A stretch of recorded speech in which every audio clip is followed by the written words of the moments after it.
Om Vakratunda Mahakaya Suryakoti Samprabha Nirvignam Kuru Me Deva Sarvakaryeshu Sarvada. Om Shri Mahaganapataye Namaha. Om Shri Gurubhyo Namaha. Harihi Om Sadashiva Samarambham Shankaracharya Madhyamam Asmadacharya Paryantam Mande Guru Paramparam Asmad Gurubhyo Namaha. Shruti Smriti Purananamayam Karunalayam Namami Bhagavatpadam Shankaram Lokashankaram Shankaram Shankaracharyam Keshavam Badharayanam Sutra Bhashya Kritau Vande Bhagavantau Punah Punah Ishvaro Guru Atmeti Murti Bheda Vibhagine Vyomavad Vyapta Dehaya Dakshina Murtaye Namaha. Om Shri Medha Dakshina Swamine Namaha. Om Sahana Vavatu Sahanau Bhunaktu Sahaviryam Karavavahai Tejasvinavadhitamastu Vidvishavahai. Om Shanti Shanti Shanti. Harihi Om. Harihi Om. Satchidananda Rupaya Krishnaya Klishtakarine Namo Vedanta Vedyaya Urave Buddhi Sakshine Krishna Dvaipaya Namvyasam Sarvalokahite Ratam Vedabja Bhaskaram Vande Shamadhi Nilayam Munim Sahasramurte Purushottamasya Sahasranetranana Pada Baho Sahasranamam Stavanam Prashastam Nirujyate Janma Jaradi Shantyai. Namaste everyone once again. Namaste Guruji. Namaskaram. Namaste. Namaskaram. So in the last class, we completed this sloka. Asankyeyo prameyatma visishta srishta krichuchihi siddhartha siddha sankalpas siddhidhas siddhi sadhana. This meanings of all the namas in this sloka we completed. The last one was siddhi sadhana, the one who facilitates achievements. So here, he is siddha, siddha sankalpa, siddhidah, then siddhi sadhana. So he is the one who is facilitating the siddhi, the achievement, by removing all obstacles. That means, Parameshwara is the means and Parameshwara is also the end.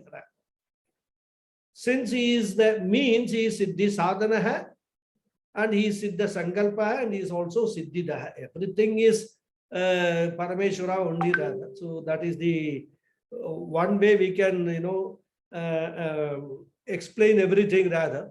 But if we were to understand that everything is Parameshwara, then there is no need for explaining, 1000 namas are not required. So I was just thinking, so it's sometimes, normally, I mean, this is don't misunderstand. In olden days, people used to go for a marriage proposal, go to the girl's house, see the girl. The boy's family will go and come back, see the girl, and then maybe approve the girl also, like the girl, and then they will come back. So when they come back, the people will ask, how was the girl? How is the girl? Oh, she is very beautiful to look at. Is that all?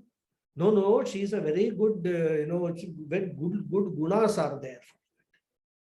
So what do you mean by beautiful? Then they will start explaining one by one, her nose is like this, her eyes are like this, her eyebrows are like this. So like that, each aspect of that girl, they will describe. It was enough to say she is beautiful, but what does that beautiful means? So all the detailed description will come. So similarly, we can say that everything is Parameshwara and there is no need for Vishnu Sahasranamam. But what does that everything is Parameshwara? What does that everything include? Is what these 1000 namas, out of hundreds of countless namas, these thousands are there which we are studying.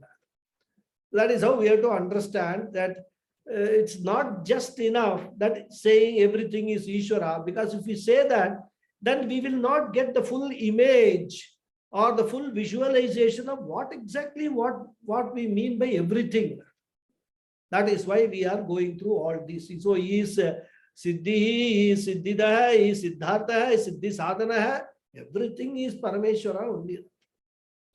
So now we will go to the next sloka. Vrishahi Vrishabho Vishnu Vrishaparva Vrishodhara Vardhano Vardhamanascha Vivikta Sruti Sagara. So this sloka again has got 9 namas.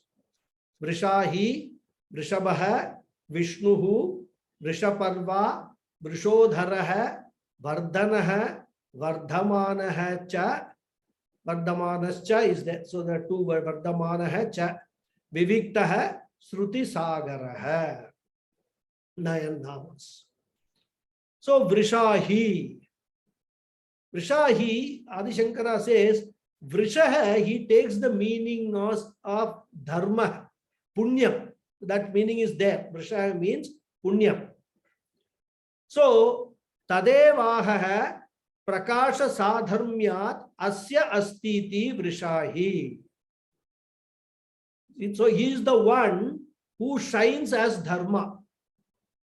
That is the short meaning of what Adi Shankara is trying to explain. So this is Pujya Swamiji says a particular way of looking at punya. Punya or dharma is also called vrisha because sukha sadhananani varshati. Because vrisha means rain, varsha means rain. So sukha sadhanani varshati means it rains all good things. All things which are pleasant, because of which one becomes happy. And the comparison to the clouds or the rains, because how do we get the rains? The clouds give the rains. And the clouds are always a blessing, because the clouds bless us with rain.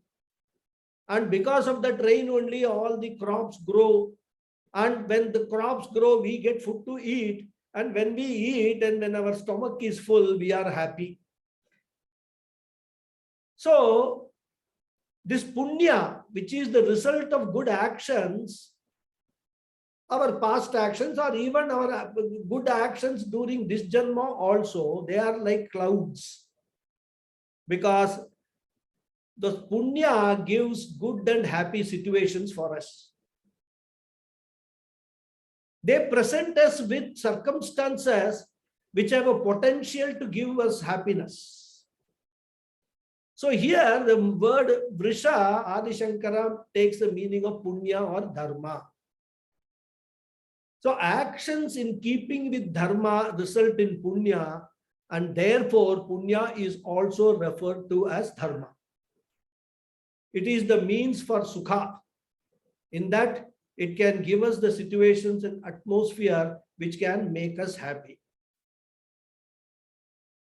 But in spite of comfortable situations, in spite of all the conducive circumstances being presented to us, which has a potential for giving us happiness, people are quite capable of making themselves unhappy.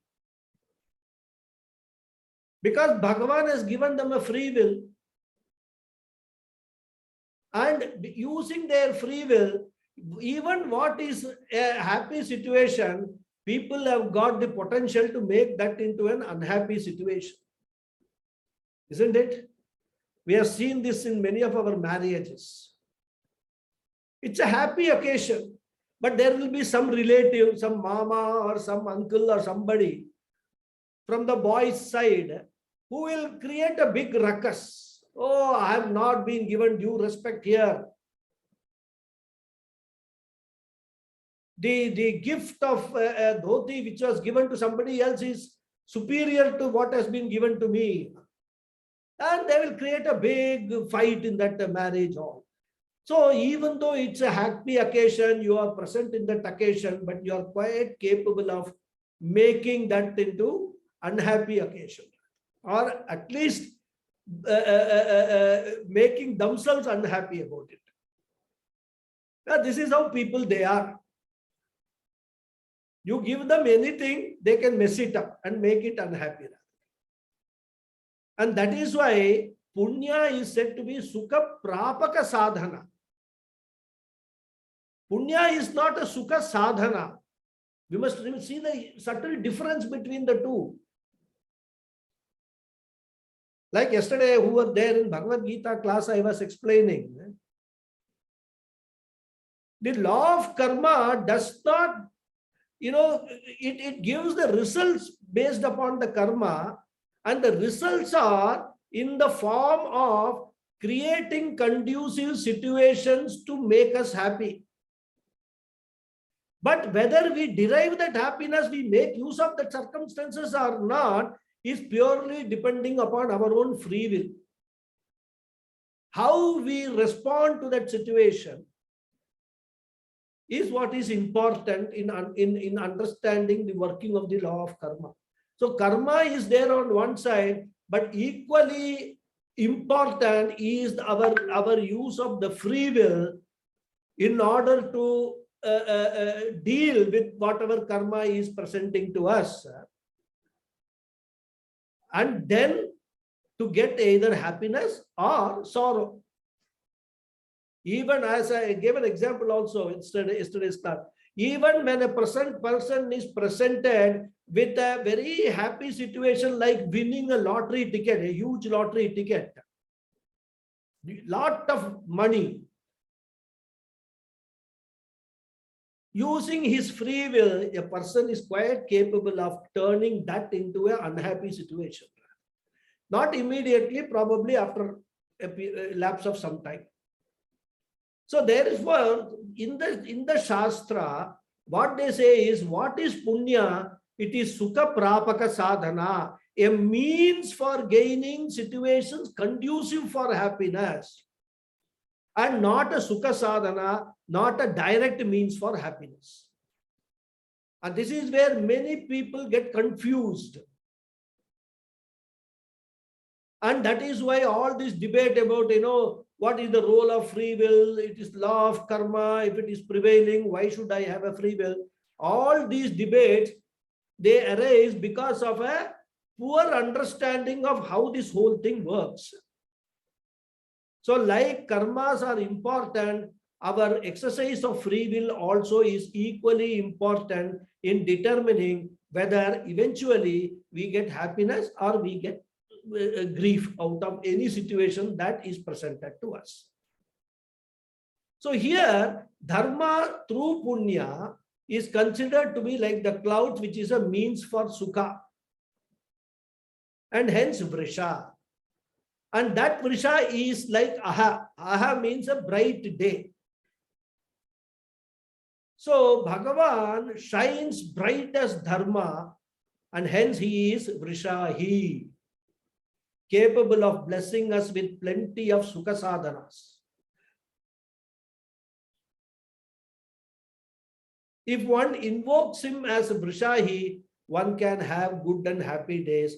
Of course, there is a disclaimer, provided he uses his free will also in a proper and positive and productive manner.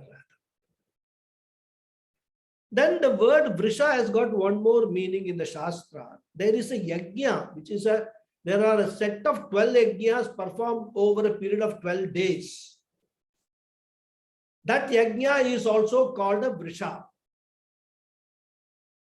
And Bhagavan is the deity of those yajnas. So that way also he is called a vrishahi. So these two meanings they are taken. So Shankaracharya doesn't take the second meaning, it's Puja Swamiji's addition, because there is a yajna, Vrishahi yajna is there. That's called Vrishaha yajna. So he is a Vrishahi. The one who is the presiding deity of Vrishaha Yajna is Vrishahi. Okay. So that is Vrishahi. Then the next nama is Vrishabhaha. Vrishabhaha, the one who showers desires. Varshati yesha bhaktebhyaha kaman iti Vrishabhaha. Since he showers all the desired objects on his devotees, he is called Vrishabhaha. He has got enough to reign. Bhagavan has got limitless resources. And whatever we ask for, Bhagavan is capable of giving that. Of course, he will not give it just for asking. He will give it only if we deserve it.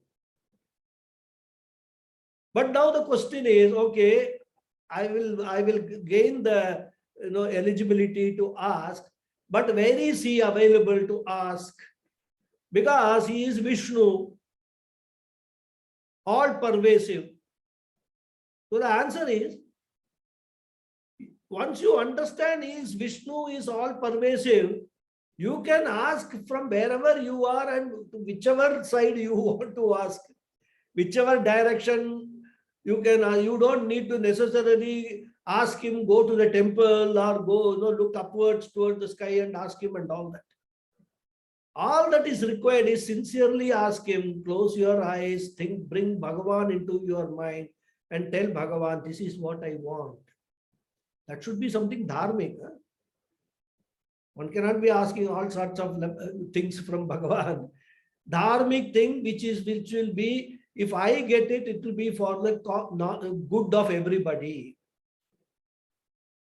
That we can ask. So that is how he is Vrishabhaha, the one who showers all the desires, gives us all that we want. Then third, of course, is Vishnu, who just now we saw who is Vishnu, the one who is all pervasive. And here Shankaracharya quotes from Mahabharata, Vishnu Vikramanat iti Vyasoktaha. So the Lord is Vishnu because he strides through all the worlds. That is, he is all pervasive. Vikramanat. Adi Shankara is quoting, as I said, and from Mahabharata to support this interpretation. Of course, there are so many other sources also where Vishnu can be quoted, but here Adi Shankara chooses Mahabharata because probably he feels that people should also be understanding what is the content of Mahabharata a lot more than merely reading the script Vedas and all that. So this is the meaning of the word Vishnu, who is all pervasive. Then Vrishaparva. Vrishaparva, the giver of the steps of dharma to reach him. Vrisharupani Sopana Parvani Ahuhu Parandhama Arurukshoho Ityataha Vrishaparva. So we have already said that he is the giver of, Bhagavan is the giver of Sukha Sadhana, or we can say Sukha Prapaka Sadhana, creating conditions which are conducive for giving us happiness. And the very source of that happiness, therefore, is who? Lord Vishnu. Because one can give what one has, one cannot give what one does not have. Since Lord Vishnu is the source of all happiness, so, and that is called Vishnu Pada, Vishnu Pada rather, Vishnu Padam is the ultimate, the moksha, what we call in the Vedanta parlance. That is the ultimate happiness, state of ultimate happiness. And having reached it, there is no question of losing it. There is no return from it. And that is why, Vedanta makes this, Advaita Siddhanta makes it very clear. If it is any other type of journey, when you travel from one place to another place, there will be further travel from that place to another place, or at least return from that place, if it is a physical travel. But if the travel, what we call the journey, spiritual journey within inverted commas, is a result of a knowledge that we gain and thus remove our ignorance. Ignorance of what we are, our true nature is, what is the true nature of Bhagavan. Once that knowledge comes, there is no question of losing that knowledge. So from the Vedanta Siddhanta point of view, what is a Vishnu Pada is nothing but moksha, which is getting that knowledge, gaining that knowledge and abiding in that knowledge. That is Vishnu Pada. Abiding in the knowledge of Aham Brahmasmi. So once the knowledge has come, there is no question of the ignorance returning. You cannot do away with the knowledge. Hence it is called Parandhama. So to reach Vishnu, or to reach that state of Vishnu, one needs to become Vishnu. Means what? One needs to understand that I am already Vishnu. It was my ignorance that I took myself to be somebody else. So, the Lord being pervasive and limitless, He cannot be separate from you.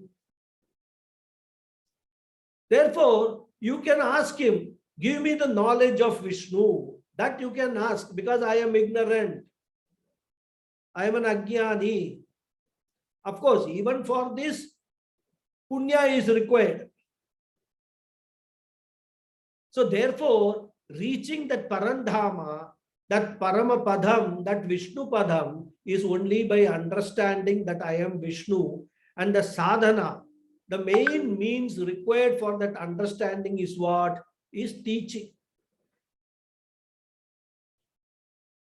If there is teaching and still the knowledge doesn't take place, that means there are some obstacles. That is why the knowledge is not taking place, even though the teaching is there, the student is there, but still knowledge is not taking place. That means more punya is required to remove those obstacles. Rather, more dharma, dharma has to be undertaken. Dharma karya has to be undertaken. And this punya can be gained in two ways. One, of course, is prayers and rituals. Performing all our ordained karmas in the Vedas, doing upasana, meditation, prayers, puja, archana, introduction. Adi Shankara had told what all is included in this. So prayers and rituals are one means to gain punya. And another means to gain punya is reaching out actions. They also produce punya. And these are called Ishta and Purta karmas, respectively. So prayers and rituals are called Ishta karmas, and reaching out actions, helping others, including, in older times and all, people used to build Kupa, Tataka and all that, ponds, wells, and for drinking water, these pandals and all they will set up. Even these days, many people do it. All these are all coming under Purta karmas. The people walking, those days there were no vehicles or anything. Even today in the villages and all, people go from one village to another village a few miles away rather, and a hot sun will be there.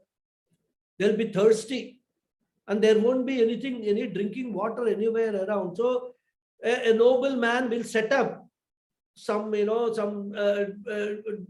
drinking for drinking water, some areas, maybe, dig a well in some place so that people can drink water from the well. These are all coming under Purta karmas only. So these are the only two ways to gain punya. In the Shastra, there is no third way to gain punya. And rituals, etc., puja and all, they will come under Kaika Karma. Kaika Karma can be done by us, or we can get them done by somebody else, right? Some priest and all we can call, and they will do the Kaika Karma on our behalf, and the punya will come to us. And then not only Kaika Karma, Pachika Karma is also there, like recitation of various mantras, like Vishnu Sahasranamam, Parayanam, other stotras as prayers and all we can do, and that is Vachika Karma. They will also give punya rather. And then, as I said, Upasana, meditation, Manasa Karma, that also will give us punya. So these threefold karmas, Kaika, Vachika and Manasa karmas, are the ones by performing which we can earn punya. So, again, to gain the knowledge of Vishnu, how do we gain that knowledge? By doing all these karmas, we will not gain the knowledge of Vishnu. Doing these karmas, what we will gain is punya. And through the punya, what does the punya actually do in concrete terms is it will create chitta shuddhi.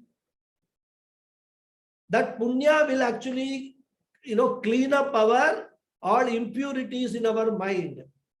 And once those impurities get cleared, is when the knowledge or the teaching which we receive will settle in the mind. As long as this impurities in the form of kama, krodha, lobha, moha, mada, matsaryam is there, this teaching will not settle. Those impurities will act as obstacles for the entry of this knowledge into our buddhi. So for that only we need to earn more and more punyas for neutralizing those impurities and gain chitta shuddhi. Once that is there to a fairly a good degree, to gain the knowledge of Vishnu, one needs to do Shravanam of the Shastra. Study the Shastra under a qualified guru.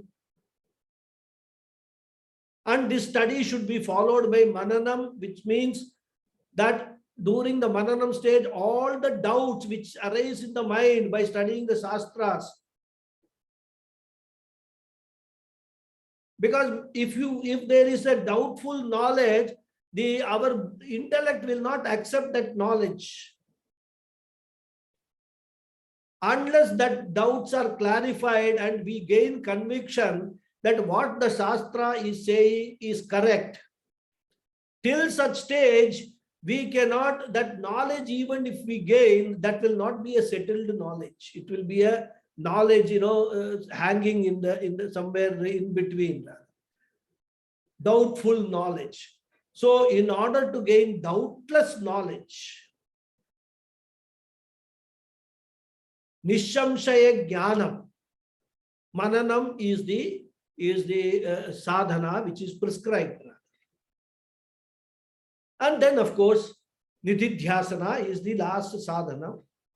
Because even after gaining knowledge, doubtless knowledge and all that, there is something which can still act as an obstacle for that knowledge to be lived. Or, for example, to what I say, that knowledge to be imbibed in us. And for us to abide in that knowledge, there will be an obstacle, and that obstacle is our past orientation. We have received a doubtless knowledge that Aham Brahmasmi.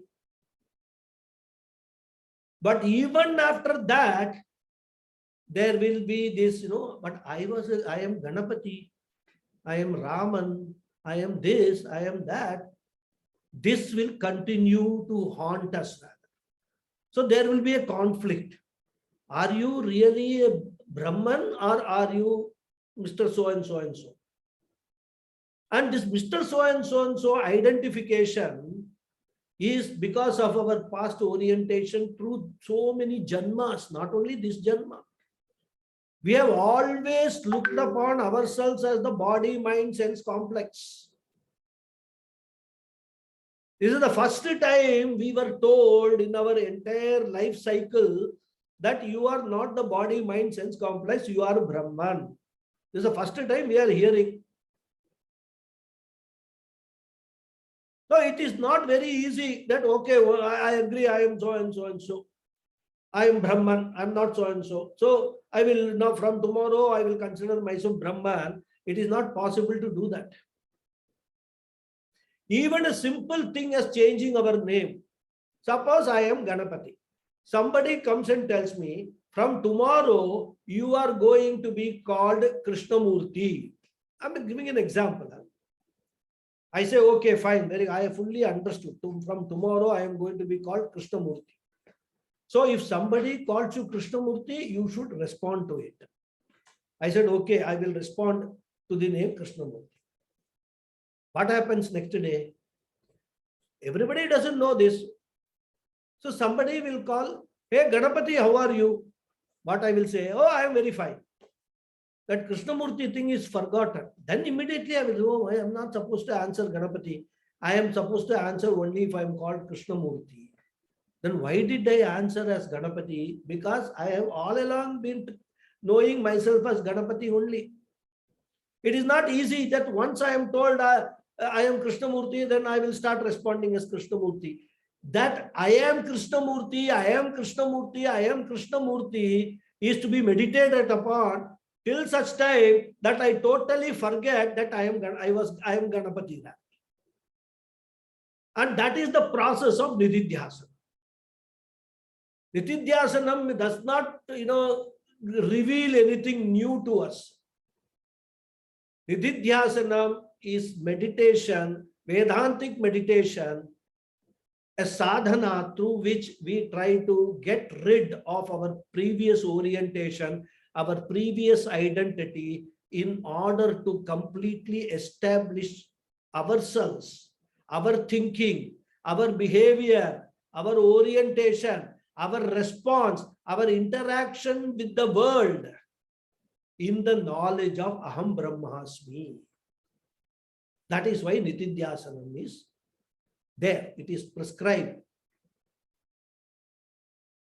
So here Sopanam means a ladder and Parva means a step.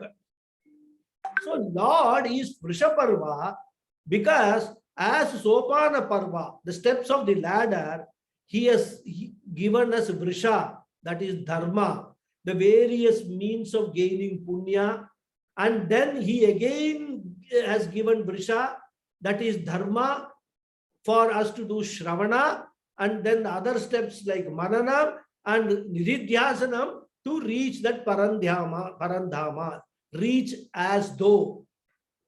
There is no physical reaching, it is reaching means understanding, knowing, gaining the knowledge that of that Parandhama, the final goal. This is what is the entire meaning of this Vrishaparva. This is how we have to understand this Nama. Excuse me, please. Next Nama is Vrishodaraha. Vrisha Udaraha. The one who reigns beings from his womb. Udaraha basically means the abdomen, but here it refers to the womb.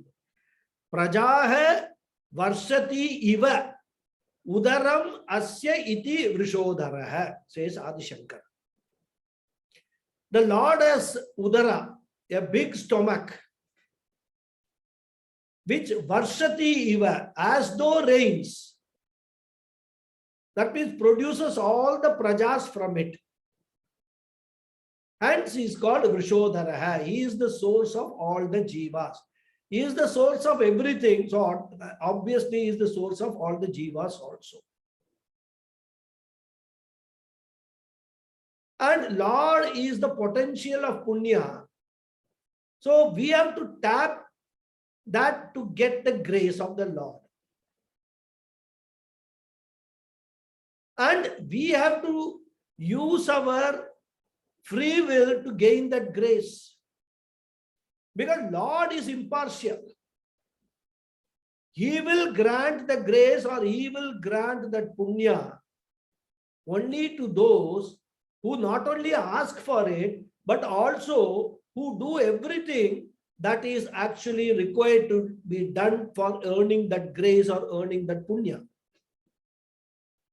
Because Lord is dharma.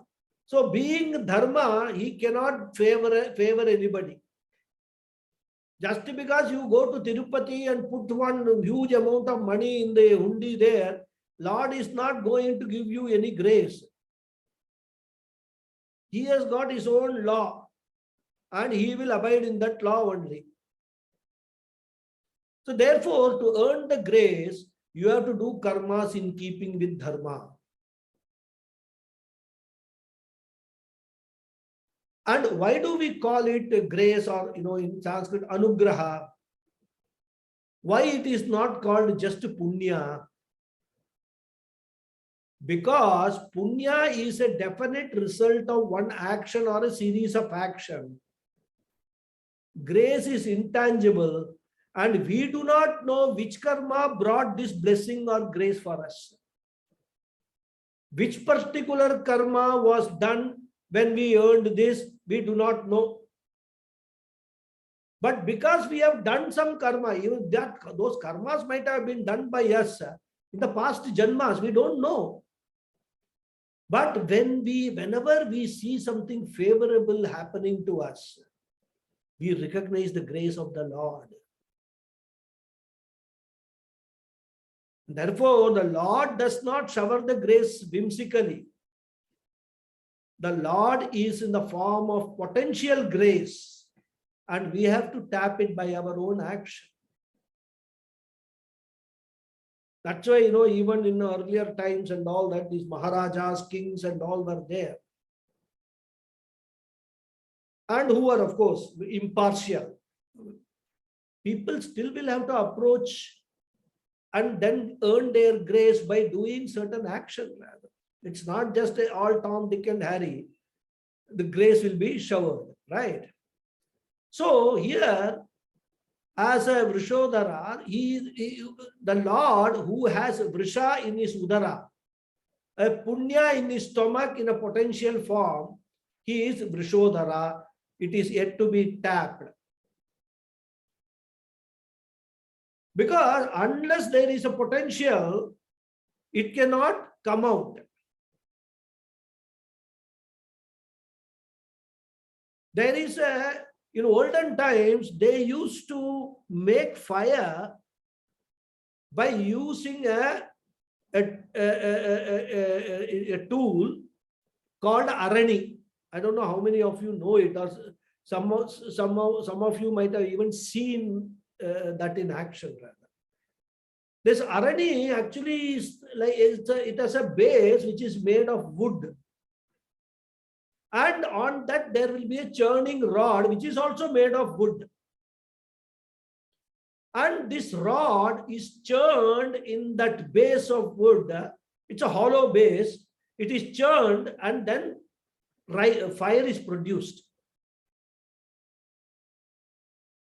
And fire cannot be produced unless in the Arani Garbha or the Udara of the Arani, fire is available as a potential. The churning only brings it out.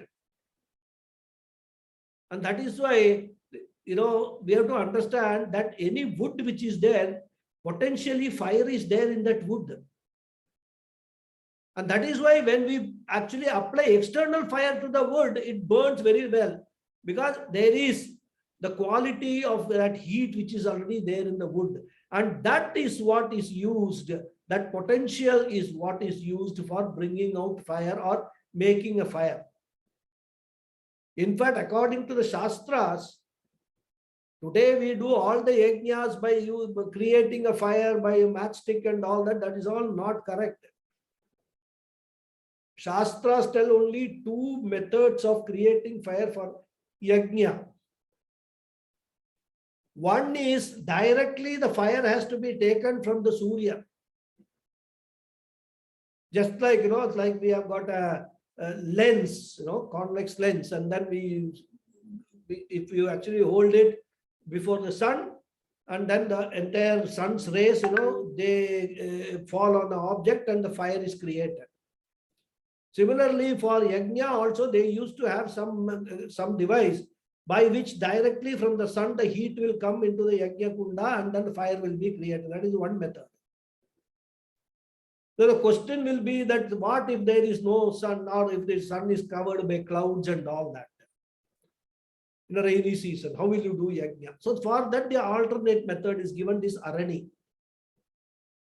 This arani is like a churning, like women churn that, take the churned buttermilk to get the butter out of it and all that. Churn the curd rather. Similarly, it's a very difficult process. I have seen it in Gurukulam.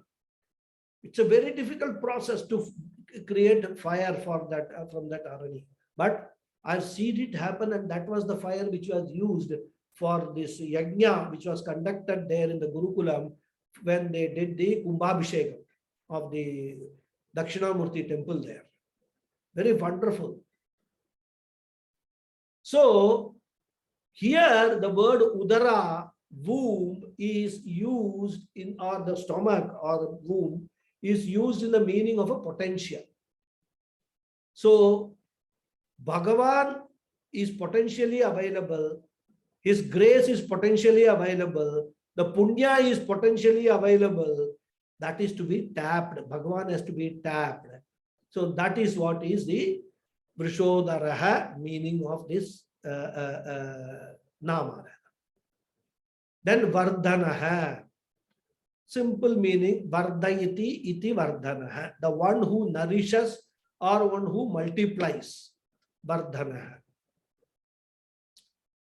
Of course, Bhagavan nourishes our health and hence he is Vardhana. Anything that nourishes us is the Lord alone.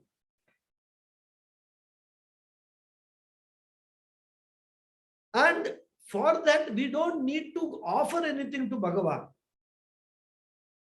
Even if we want to offer, whatever we offer, Patram, Pushpam, Phalam, Toyam, says Bhagavan in the Gita. Let it be a leaf, a flower, a fruit, or even just water. As long as we offer it with devotion, he will make our, our health, he will nourish our health, make it grow, multiply it, and return that as his grace. That whatever we offer, he will return it as our grace, as his grace to us. Yeah. So this is Vardhanaha. Then Vardhamanaha. Prapancha Rupena Vardhate iti Vardhamana. The one who is growing in the form of the universe. One of the most important aspects or characteristics of this universe is everything is changing constantly. What is constant is change. New things are born.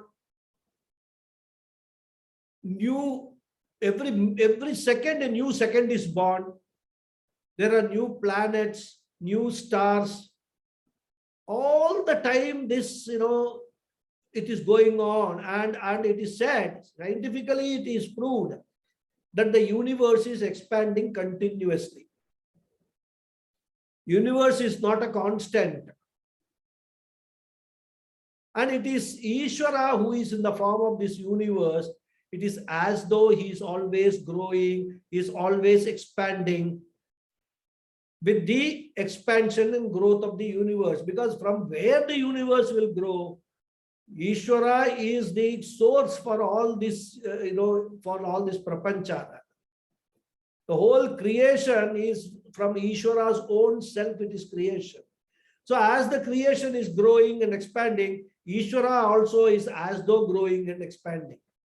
Even though, as we say, Ishvara is all pervasive, so obviously, wherever there is space, Because for any growth, first of all, what is required? A space is required for growth, isn't it?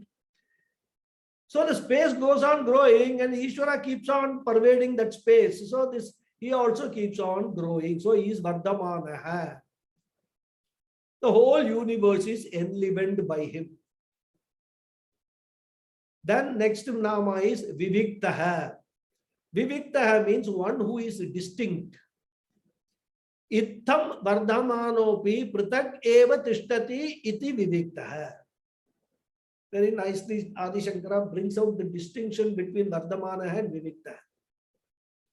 Because if the Lord is Vardhamana, growing in the form of the universe, and we say that the universe is constantly changing, then does it not mean that Bhagavan is also undergoing changes along with it? And we say this universe, everything is anitya, any change is anitya. It is not a permanent change. So if Bhagavan is growing and the Bhagavan is also changing along with the universe, then Bhagavan also will become anitya. So Adi Shankara says that is not the way to understand Bhagavan. He says he is Viviktaha. Even though with the growth of, that is why he said Iva in the earlier Nama. As if, as though changing, as though growing. Because Bhagavan is not actually growing. When there is no question of growth for Bhagavan. He is all Sarva Vyapi. There is no place for him to grow. All that we are talking about creating space and all that is in the Maya context. Not in the context of Brahman, because Brahman is Vishnu, Sarva Vyapi. So here Adi Shankara points out that the Viviktaha Nama is coming just after Vardhamanaha, so that there is no misunderstanding that Bhagavan is a changing entity. So even though the universe is growing, and as it appears as though Bhagavan is growing along with it, he is distinct and completely independent of the changing unit and does not undergo any change. He is Nityaha. Because he is the unchanging Adhisthana, the very basis of all changes, and completely independent of the changing world. Therefore, he is Viviktaha. He does not undergo any change. Then next Nama is Shruti Sagaraha. He is the ocean of the Shrutis. Shrutayaha Sagara Iva Atra Nidhiyante iti Shruti Sagara. Again, Bhagavan Adi Shankara brings that word Iva here. As though. Where Vedanta is always, we understand, so many comparisons are given for Bhagavan. But that's the only way we can discover Bhagavan, we can understand Bhagavan. But whenever we give any comparison, there is always a risk of actually trying to compare all the qualities of which that is compared with what is being compared. And there is a possibility of misunderstanding because of the example given of what nature of Bhagavan is. So what Vedanta does to overcome this problem is, they use this word Iva, as though. It is not actually, but appears as though it is like that. So for us to understand. So that is why this word Iva is a very important word in Vedanta. So Shrutaya Sagara Iva Atra Nidhiyante iti Shruti Sagara. We know that all the rivers flow towards the ocean as their end and merge into it, right? Merge into the ocean. So too, all the rivers of the Shrutis, the Vedas, they flow towards the Sagara, the ocean of the Lord. All these mantras, everything have got Bhagavan as their tatparya, subject matter. And they exhaust themselves in revealing him. Kathopanishad says, Sarve Vedaha Yat Padam Amananti. All Vedas reveal which destination, which reveal that final Parampadam, Paramapadam. So, that is the Tatparya of all Shrutis. That is why he is Shruti Sagara hai. All Shrutis go and merge into it. They have come from him only, and they go back and merge into him. That is why he is Shruti Sagara hai. In fact, even when compared to Sagara hai, we can actually see how this whole process is working. Because the clouds are formed from the oceans only. And the clouds, when they are formed, they rain on the mountains and the hills and peaks. And those rains turn into rivers. And then they go back and join the ocean. If we understand this process, we will understand everything, how these Vedas have come from Bhagavan and they go back and merge into Bhagavan. Merging means what? Vedas just exhaust themselves in revealing him. That is why he is called Shruti Sagara. He is one of the very beautiful namas of Bhagavan. And he is Shruti Sagara also because, as I told, Shrutis have come from him and are back to him in the Pralaya. Just like the ocean example I gave. Or there is one more way we can look at it. All words and sounds are constantly rise and resolve back into consciousness. This is the Adhyatmika aspect, which is viewed with reference to an individual.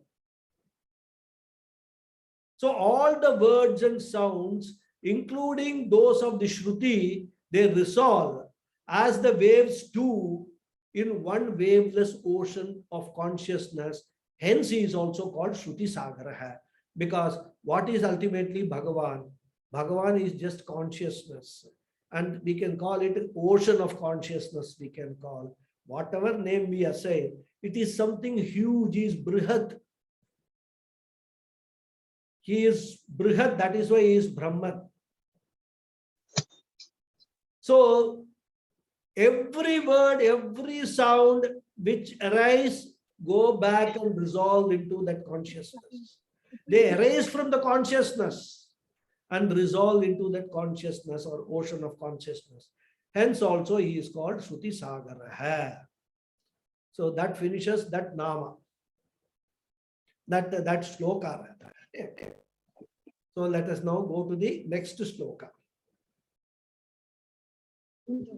Subhajo Durdaro Vagmi Mahendro Vasudo Vasuhu Naika Rupo Brihat Rupa Shipi Vishtaf Prakashana. So this shloka again has got 10 namas. Subhuja, Durdara, Vagmi, Mahendra, Vasuda, Vasuhu, Naika Rupa, Brihat Rupa, Shipivishta, and Prakashana. 10 namas are there. So let us see Subhuja. Bhuja means arms. Subhuja here means Shobana Bhuja hai. Jagat Raksha Kara Asya Iti Subhuja, the one with mighty and unruffled arms.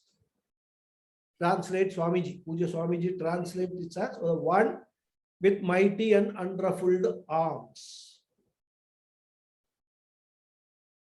So he explains when someone works hard like a mechanic, we have seen this motor mechanic and all these people, their hands are very rough and hard. So by seeing the hand itself, one can so know that he is a hard worker. And Bhagavan is running this entire show of this Jagat. So therefore, his hands also should be very rough. But it is not so. His bhujas or arms are shobhana. Because there is a difference between being rough and being majestic, being mighty.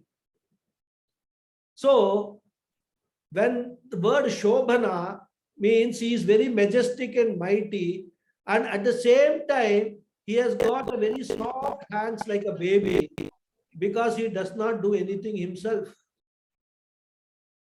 He is akarta. He is almighty. He as though runs the whole show. He blesses everything that is going on in this entire universe, but he himself doesn't do anything.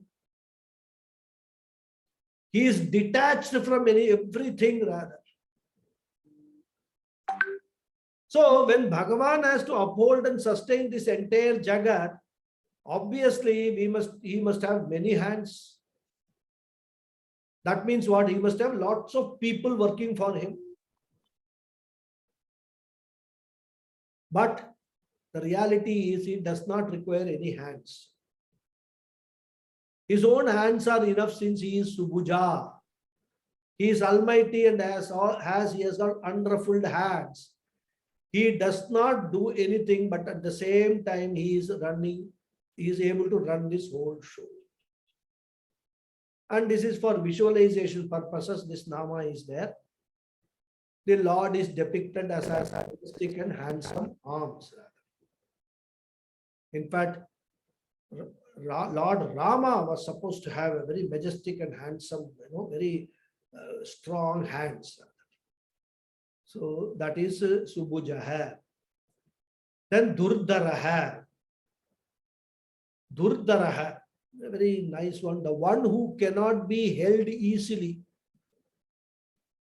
Prithivya api lokadharakani anyaihi dharayatum ashakyani dharayan na kenachit dharayatum shakyate iti durdaraha. Very long explanation Adi Shankara gives. Dukkena dhyana samaye mumukshubhihi hridaye dharayate iti va durdaraha. So two meanings Adi Shankara takes for durdaraha. Let us see them. First one. Elements which like earth and so on, Akasha, Vayu, Prithvi, etc. which all join together and hold the whole world. Because the Prapancha is consisting of what? A combination of these Panchabhutas. But the Panchabhutas themselves, these elements themselves are held by Ishvara. But the Ishvara himself cannot be held by anyone or anything easily, and therefore he is Durdhara. Ishvara is the ultimate. After that, nobody holds Ishvara. If we say Ishvara is being held by somebody, then the question will be who is that? Who is holding that somebody? Then it will go into a regress, unending regress. It will never end, rather. So it has to end. So Ishvara, we say, is the one who is holding the entire prapancha, but Ishvara in turn is not being held by anybody. That is why he is Durdharaha. Then Dukkena Dharyate. At the time of meditation by any mumukshu, Ishvara cannot be easily held in his heart. And those people who are doing meditation will know how difficult it is to meditate upon even a single nama. Even a Gayatri Jamam, to do it for 20 minutes, 30 minutes, it's a very big challenge. It cannot be held in the heart, in the mind for a long time. It is only with great difficulty that Ishvara can be held in the mind for the purpose of meditation, and hence also is Durdhara. Because if he is to be visualized in a form, which part of him can you hold? The moment your attention is on the eyes, that mind will go to his arms, it will go to his chest. it will go to his beautiful ears and start meditating on the kundalam. So even when you are holding Ishvara, it is very difficult to hold Ishvara in totality in the mind during meditation. And one part when that you try to hold, the mind wanders away. At any given time, there is only one thought. So the only way of holding him is to understand that the thought itself is Ishvara. Once you understand my thought, there is what is meditation? I am not meditating on any object, but the very thought of mine is Ishvara. So I hold on to my thought, whatever it is. That is meditation. And there is no other way of holding Ishvara in meditation. So this is what is there. Durdaraha is there. We will stop here and then continue in the next Nama. Vagmi is the next Nama. We will take it in the next class. Okay. I will say the Vagmi next. Om Purnamada Purnamidam Purnat Purnamudachyate Purnat Purnamadhaya Purnameva Vasishyate Om Shanti Shanti Shanti Harihi Om Shri Gurubhyo Namaha Harihi Om. Thank you all very much. Namaskaram, Guruji. Namaskaram. Thank you. Thank you, Mama. Thank you. Thank you. Thank you, Guruji. Hari Om. Thank you. Dhanyavadaha, Guruji. Father have. Hari Om Guruji. Hari Om.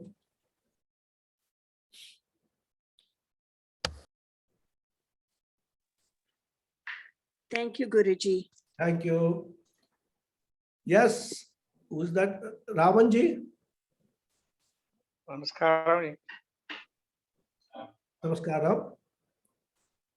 I can't hear you. Unmute yourself.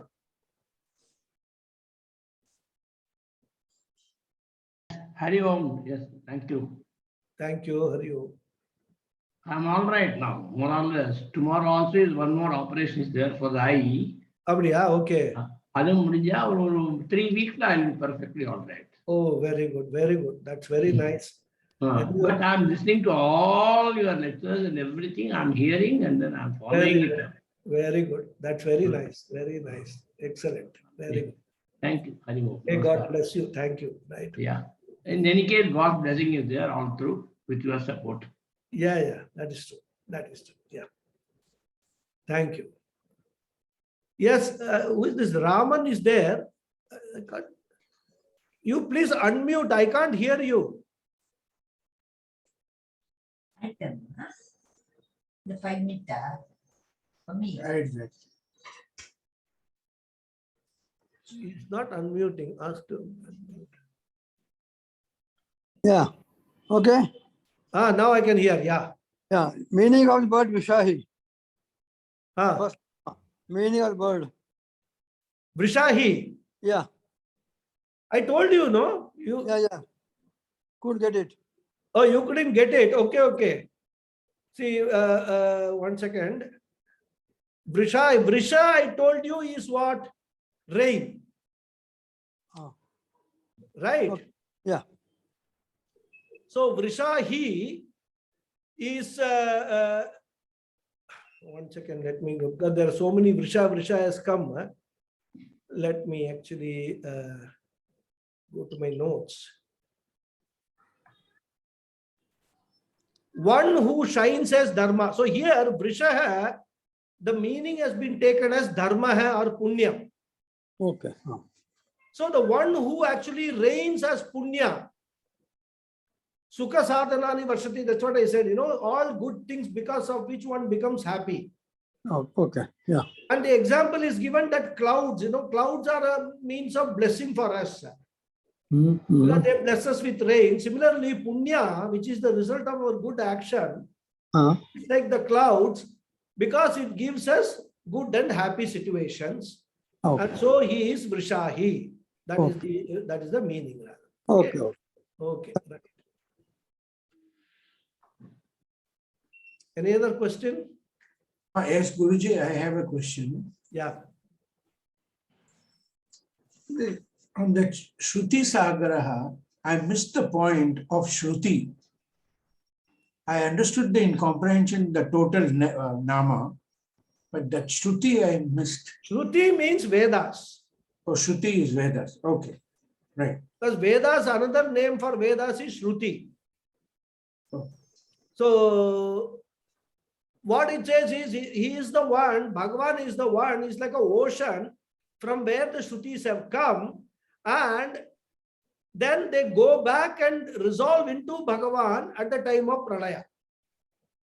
That is why he is Shruti Sagara. It's all sort of a figurative expressions, this Shruti Sagara and all are figurative. Okay.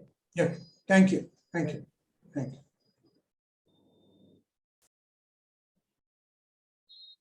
Yes, any more questions? Hariji, what you have sent was really good, huh? Excellent. And in fact, I found the Sanskrit lyrics also for that. It's a beautiful one. So very, very nice.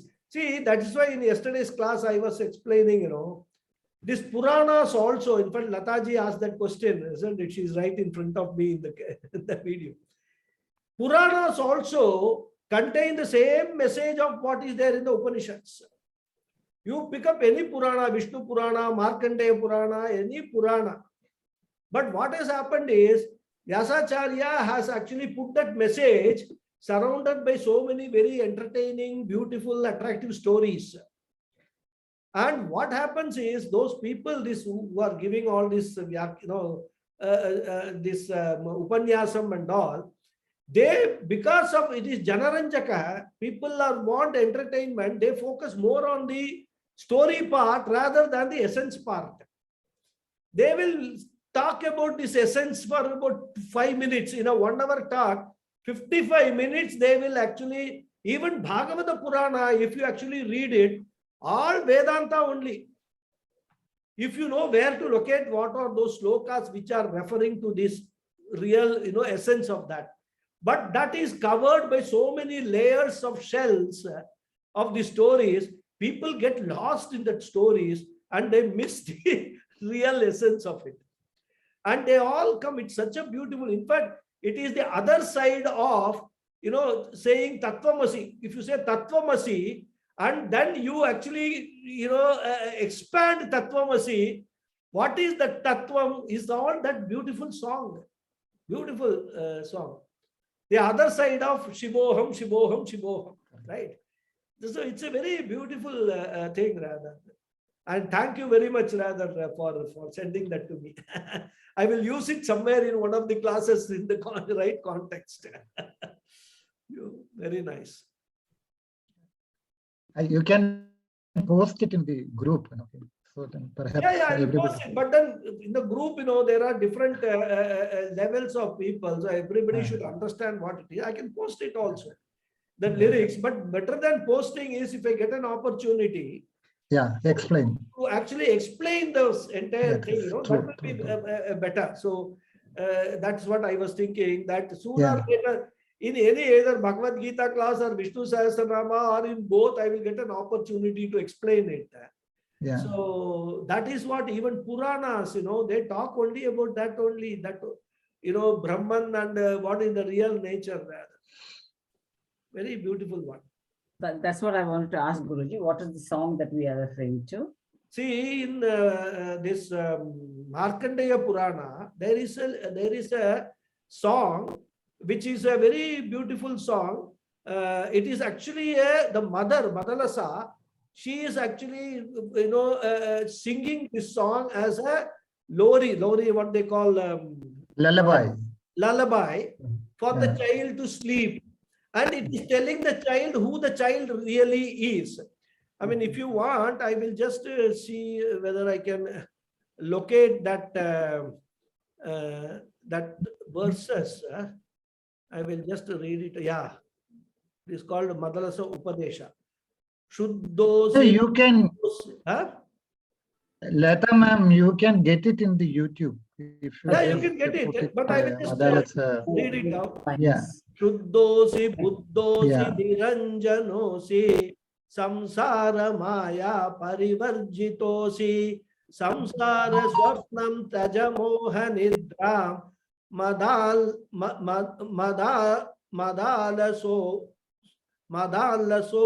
pamuvacha putram. Then Shuddosire tatana testi nama kritam hita kalpanaya dhunaiva panchatmakam dehamidam na testi naivasya tvam rodishi kasya heto. So, I mean, there are I think 11 or 12 stanzas. Verses. Yeah. 12 stanzas are there. So, this is nothing but, what we say, Pure. Shivoham, Shivoham, Manobuddha Hankara Chittani na. Mano, Buddha, Hankara, Chittam, the same thing. It's very beautiful, and that is why, even Puranas, when we study the Puranas, we must study the Puranas with this, focus. What is the message, underlying message the Puranas is giving? Unless we have that focus, we will get lost in the, in the stories and all that, and come away entertained without getting what the essence of these Puranas are.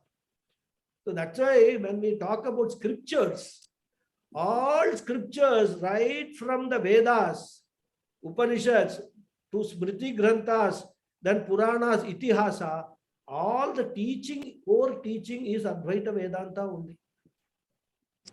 They all teach us to disidentify ourselves from this body, mind, sense complex and understand what our real nature is. And real happiness lies in that understanding. Because all our dukkhas, what is that, sorrow, grief, everything is all, the root cause is our identification with this body, mind, sense complex, which is a false identification. That is the essence. And I was really happy because I don't get time to read Puranas and all that. It's with the help of students like Hariji and all. And even sometimes Kupuswamiji also sends me some very nice forwards rather. So this gives it increases my knowledge rather. So that is how, these classes help me also rather in learning more. Yeah. Right. So if there are no more questions, shall we close the session, or if there's something more, I will wait. I have just given that you can get it from the YouTube. Yeah, it is there. In fact, Google itself, it is there. Google, the lyrics are there. So I got it from there only rather. But the problem with all of us is we should know such a thing is there, what to search for. That is important. In fact, I think somebody has posted in Facebook also the same thing rather today. Okay. I saw that also.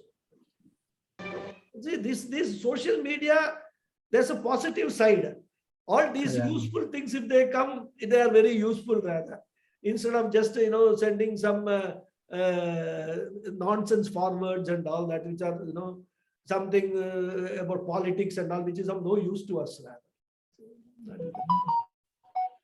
Anyhow. Okay, then shall we close? Hari Om, thank you very much. See you next Sunday.